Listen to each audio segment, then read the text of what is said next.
तर केपी शर्मा ओली यस्तो एउटा नेता हो नि 14 वर्ष परिवर्तनलाई जेल बसेको नेता हो नि त। हाम्रो हजुरबुवा मारेर बसेको हो ज्यान मुद्दामा।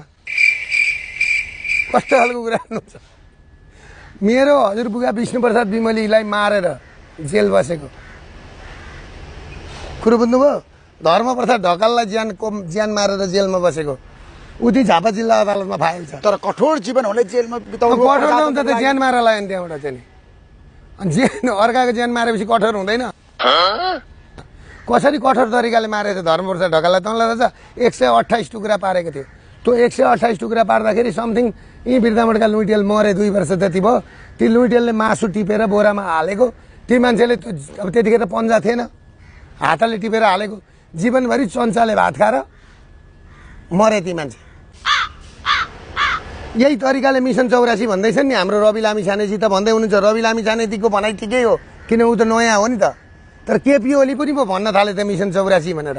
यता 34 वर्ष देश चलाएर केही भएन। 46 सालले मिसन 46बाट मिसन 80 सुन आउँदा केही भएन। अब रवि लामिछानेको पछि लागेछन् अहिले भनेपछि मिसन 84 भनेर बिचरा हावाका हावाबाट कुदिया छ। ऊ मिसन 84 यिनीहरूले भनेर हुन्छ मिसन 84 भने जस्तो अहिले महेश बस्नेतले भने जस्तै हो। दुर्गा प्रसाईले भनेर हुन्छ यो माग त हामीले उठाउने हो भने जस्तो। त 34 वर्ष कसका भेडा चढाउन गएको थियो महेश बस्नेत? कसको भेडा चढाउन गएको थियो केपी ओली? 34 वर्ष सुन जनता यसरी मर्दाखेरि कुरा त्यो हो नि त।